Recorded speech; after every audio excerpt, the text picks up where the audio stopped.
Doctor साहब बहुत शुक्रिया प्रोग्राम के लिए, आपने वक्त दिया। सबसे पहले तो बताइएगा कि एक तो 26वीं आईनी तरमीम हुकूमत ने पार्लियामान ने मंजूर करवा ली, उस पर अभी एक एहतजाज की बात पाकिस्तान तहरीक इंसाफ की तरफ से चल ही रही थी और उसके बाद ऐसा लग रहा था कि अगर एहतजाज भी नहीं होता है तो सियासी सूरत हाल में एटलीस्ट ठहराव सा नज़र आ रहा था। अब ऐसे में 27वीं आईनी तरमीम की बाज़गश्त शुरू हो गई है कि उसमें कुछ चीज़ें जो 26वें में नहीं हो सकी थी अब वो इसमें की जा रही हैं। सो हुकूमत करना क्या चाह रही है और कितनी तरमीम है आइन में? बहुत शुक्रिया सादिया, आपने प्रोग्राम में दावत दी।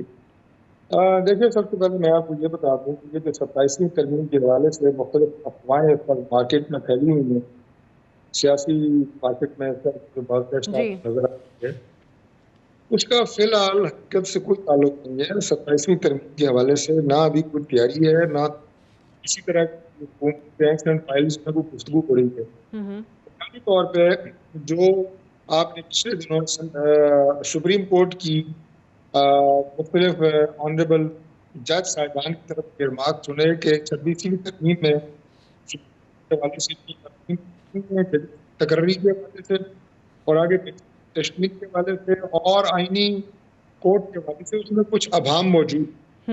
इसकी क्लैरिटी के लिए कुछ तरमीमी एक्ट जो है वो लेके आए जा रहे हैं, जिसे हम कहते हैं यानी आप उसे ये कहें कि वो अमेंडमेंट्स नहीं है। अच्छा,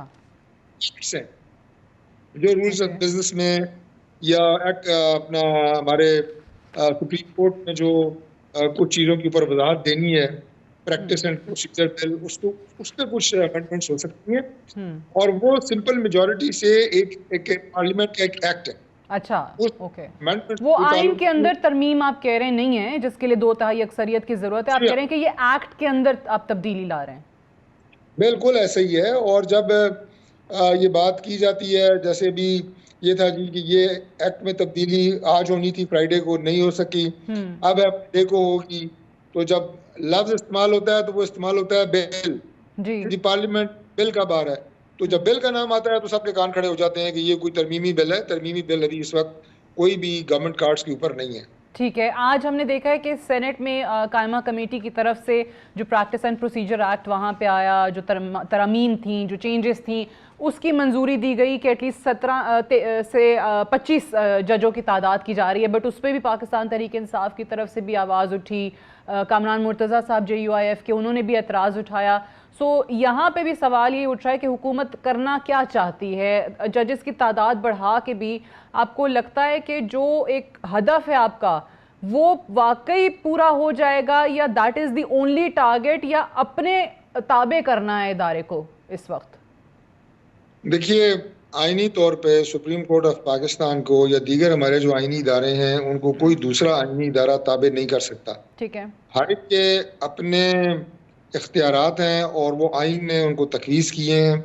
आइन में अमेंडमेंट पार्लियामेंट ज़रूर कर सकती है, लेकिन किसी इदारे को ना दबा सकती है, ना अपने ताबे कर सकती है और ना उसका सिस्टम को कोई फ़ायदा होना है।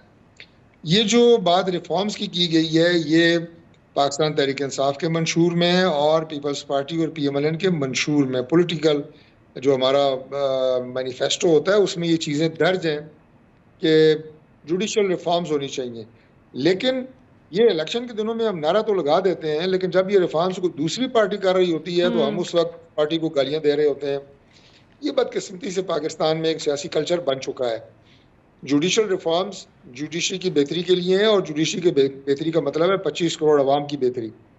अगर सादिया अफजाल या डॉक्टर तारिक ने सुप्रीम कोर्ट में कोई केस किया और 15 साल और 18 साल में उसके फैसला ना हो रहा हो और रोजाना जब हमारी बारी हो तो केस की तो पता चले जनाब आज पॉलिटिकल केसेस जो हैं वो सुप्रीम कोर्ट में सुने जा रहे हैं, जिस पर टिकट्स भी बन रहे हैं और जिसके ऊपर जनाब ब्रेकिंग न्यूज़ भी चल रही हैं, तो मेरे और आपके केस की बारी तो नहीं आनी। तो ये अमेंडमेंट्स इसलिए हैं आम आदमी के केसेस जो साल से पेंडिंग हैं उन्हें सुना जाए। जजेस की तादाद आपने 25 की है। मैं नॉट एज पार्लियामेंटेरियन एंड मैंने कहा आपने जजेस की तादाद की बात जो 25 की है ना, इस पर बात हो रही है और यही इंशाल्लाह मंडे को कौमी असम्बली में भी बिल ज़ेरे बहस आएगा। लेकिन ज़ाती हैसियत से एज ए पाकिस्तानी अगर आप पूछें और आप भी इसे इत्तफाक करेंगी कि मेरे हिसाब से तो जजेस की तादाद 50 होनी चाहिए, क्योंकि केसेस हमारे बहुत ज़्यादा पेंडिंग हैं। और क्यों ना जो हमारे संगीन नोयत के जराइम के केसेस हैं उनका फैसला 3 महीने में हो। एक ओके। शख्स किसी की जान लेता है, 3 महीने में वो फांसी पे टंगा हुआ हो, आप देखेंगे कैसे मुल्क में अमन नहीं आता। कोई डकैती कर रहा हो, 3 महीने में जनाब उसको उम्र कैद या फांसी की सजा हुई हो। ये निज़ाम क्यों नहीं चल सकता यहाँ पे? हम ठीक है। रोज बैठ और कर और इसी में दूसरी अमेंडमेंट जो है ये फौजी अदालतों के क़याम की भी है, कोई ऐसी तजवीज़ भी? क्योंकि उस पर भी बैरिस्टर सलमान अकरम राजा ने काफ़ी आज कहा है कि उसमें आम शहरियों के ट्रायल की बात है और हमें तारीख कमरे में हमारा ट्रायल होगा और हमें अपील का हक भी नहीं दिया जाएगा। ये करना चाह रही है हुकूमत, ये इल्ज़ाम लगाया उन्होंने। हुकूमत बिल्कुल ऐसा कोई नहीं करना चाह रही, अच्छा। लेकिन अगर कोई आम शहरी कोई सिविलियन तनसीबात में हमला करेगा तो उसका केस सिविलियन अदालतों में होना चाहिए। और अगर कोई आम शहरी जाके GHQ पे हमला करेगा और मिलिट्री के टैंकों पे और उनकी जीपों पे हमला करेगा तो उसका केस फिर फौजी अदालतों में होना चाहिए। ये तो मैंने आपको अपना आप ये कहें कि ठीक है। पॉइंट ऑफ व्यू दिया है, लेकिन इस वक्त एक आईनी तरमीम के ज़रिए ऐसी कोई चीज़ भी मुस्तकबिल करीब में नहीं है कि ऐसी कोई अमेंडमेंट होने जा रही है। बहरहाल चूंकि मैंने लफ्ज़ इस्तेमाल कर दिया मुस्तकबिल करीब, तो आपका सवाल अगला ये बनता है मुस्तकबिल कि बईद में हो सकता है। बईद में हो सकता है। तो बिल्कुल वो ठीक है। कुछ नहीं कहा जा सकता क्योंकि इख्तियार पार्लिमान के पास है। लेकिन मैं समझता हूँ कि अंदाज़ों और मफरूज़ों पे मबनी जो मतलब मैं आपको नहीं ओवरऑल कह रहा हूँ, सहाफ़त है या यूट्यूबर्स हैं या हमारे जितने भी ऑनरेबल साथी इसका फील्ड में हैं, अभी अफवाहें ना फैलाई जाएं। अगर कोई ऐसी बात हुई, कार्ड्स पे हुई, तो ज़रूर जो है वो आपके सामने लाई जाएगी। ठीक है। अच्छा, ऑब्वियसली एक चीज़ जो हुई जस्टिस याहिया अफरीदी साहब के चीफ जस्टिस बनते ही कि उन्होंने पहला ही इकदाम क्या उठाया कि जो प्रैक्टिस एंड प्रोसीजर कमेटी थी उसमें जस्टिस मंसूर अली शाह को भी और जस्टिस मुनीब अख्तर को भी शामिल कर लिया। तो उससे तासुर ये मिला कि शायद हुकूमत जो अपना टारगेट रखे बैठी थी वो पूरा नहीं हुआ और अब कहीं ना कहीं चांसेस हैं कि जनाब जस्टिस मंसूर शायद आइनी बेंच के सरबरा बन जाएं या जस्टिस मुनीब अख्तर का इंतखाब कर लिया जाए। जैसे राना सनाउल्लाह साहब पहले कह भी चुके हैं कि इनको खुद ही नहीं शायद ये बने और इनको खुद ही अलग हो जाना चाहिए। सो इस किस्म के बयानात आ रहे हैं और ये तासुर मिल रहा है कि शायद हुकूमत ये चेंजेस जो हैं इन लोगों से, इन जजेस साहिबान से शायद छुटकारा हासिल करने के लिए ला रही है।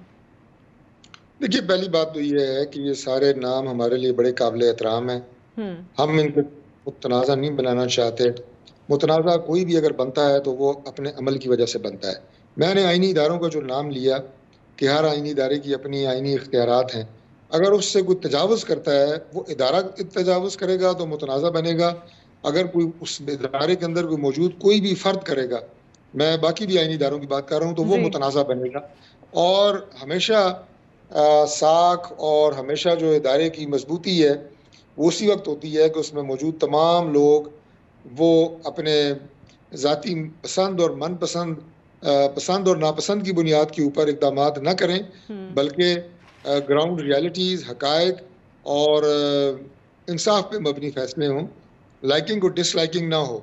ये ना हो कि कल सादिया अफजाल को ये पता हो कि फ़लाँ जज के पास मेरा केस लगा तो ये मेरे हक में होगा, वही केस फ़लाँ जज के पास गया तो मेरे खिलाफ होगा।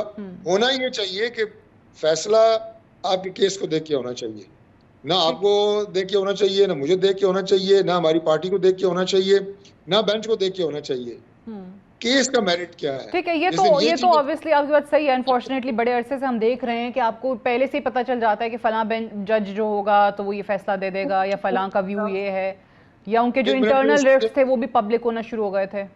नहीं, 1 मिनट में ये समझें कि मैं एंकर हूँ, मुझे आप ये जवाब दें कि ये नोयत क्यों पहुंची कि बेंच देख के पहले ही पता चल जाता था कि इस केस का फैसला क्या होगा। वाई इसकी नोयत क्यों पहुंची, ऐसा क्यों हुआ?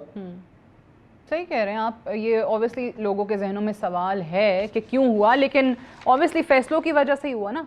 जजेस के कहते हैं ना फैसले, जज के फैसले बोलते हैं तो बट मुझे एक बात बताइए डॉक्टर साहब कि ये जो भी तरमीम हुई उसके बाद चलें एक तरफ PTI का मौक़िफ़ कि हम जा रहे हैं सुप्रीम कोर्ट, इसको चैलेंज करेंगे, फिर वो कहते हैं कि हम चीफ जस्टिस याहिया अफरीदी को तो एक्सेप्ट करते हैं बट 26वीं आइनी तरमीम को हम रिजेक्ट करते हैं। ऑब्वियसली उसके ज़रिए ही चीफ जस्टिस वो बने हैं, but at the same time ये जो तासुर आप लोगों ने देने की कोशिश की उसमें तो चलें कामयाब हुए, जो आप लोग बड़े अरसे से चाहते थे कि पार्लिमान बालादस्त है, पार्लियामेंट की सुप्रीमेसी है और हम ही कानून जो है वो बना सकते हैं।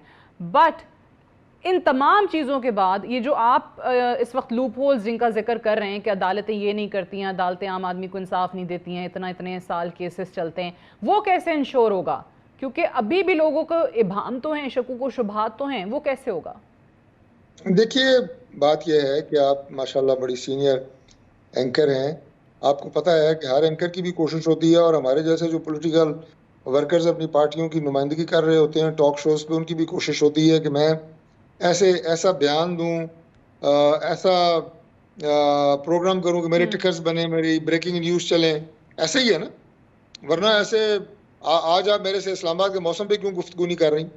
आज आप इस्लामाबाद में हमारे तालीमी निज़ाम में मौजूद खराबियों की क्यों गुफ्तगू नहीं कर रही? ये होती हैं, लेकिन कम होती हैं, इसलिए कि ये कैचिंग नहीं है, इसमें ब्रेकिंग न्यूज़ बनती है। ब्रेकिंग न्यूज़ जो है वो हालात हाज़रा और स्पाइसी मटेरियल जो होता है वो ज़रूरत होता है। माज़रत, मैंने सवाल जो आपसे किया था कि ये नौबत क्यों पहुंची अदलिया की, उसमें भी ये ट्रेंड आ गया था कि केसेस वो लगाएं जिसमें ब्रेकिंग न्यूज़ बने, टिकट्स बने, उसके ऊपर जनाब कमेंट्स दें। भाई कमेंट्स की क्या तुक बनती है? आप दोनों पार्टियों की बात सुने, खामोशी से सुने, सवाल करें उनसे कोई, और उसके बाद उस पर फैसला करें। नहीं, बीच में कमेंट्स भी देने हैं, फिर वो ब्रेकिंग बनती थी, फिर वो बेंच के टिकर चलते थे। तो जो जेन्युइन केस हैं, आम आदमी की ग्रीवियंसेस के केसेस थे, वो रह जाते थे। ठीक। आज वो टिकर्स वाले केसेस चले जाएंगे सारे आईनी बेंच में, और बाकी सुप्रीम कोर्ट अपना काम करेगी और अवाम को दादरसी के काम करेगी, फैसले करेगी, और चाहे वो फौजदारी मुकदमात हों या दीवानी मुकदमात हों, इंशाल्लाह अवाम को 100% रिलीफ मिलेगा। डॉक्टर साहब, ये जो आपने कहा कि तरमीम हुई है एक्ट के 26वीं आईनी तरमीम को, तो चलें आपने मौलाना साहब उस पर तो राजी हो गए, अब ये जो एक्ट में तरमीम लाने की आप बात कर रहे हैं, इस पे कितना मौलाना साहब साथ देंगे? क्योंकि आज तो सेनेट की कायमा कमेटी में उनकी जमात ने भरपूर मुखालफत की है। नहीं, हमारी पूरी कोशिश है कि हम इत्तेहादियों के अलावा मौलाना साहब को भी ये जो एक्ट में अमेंडमेंट्स हैं इसमें साथ रखें, लेकिन दो बातें बड़ी वाज़ेह हैं। एक तो इसमें 2/3 अक्सरियत की जरूरत नहीं है, सादा अक्सरियत चाहिए जी। दूसरी बात यह है कि देखें, आईनी तरमीम ये होती है कि ये फैसला कर ले मिसाल के तौर पे कि ये एक बिल्डिंग है, इसमें एक स्कूल चलेगा और वो पहली जमात से लेके 10वीं जमात तक होगा। ये है कॉन्स्टिट्यूशनल अमेंडमेंट। एक्ट में अमेंडमेंट ये होती है कि ये स्कूल सुबह कितने बजे खुलेगा, छुट्टी कितने बजे होगी, इसमें उस्ताद कितने होंगे, उस्तादियाँ कितनी होंगी, कौन से मजमून पढ़ाए जाएंगे। तो ये तो एक्ट तो किसी वक्त भी बदला जा सकता है।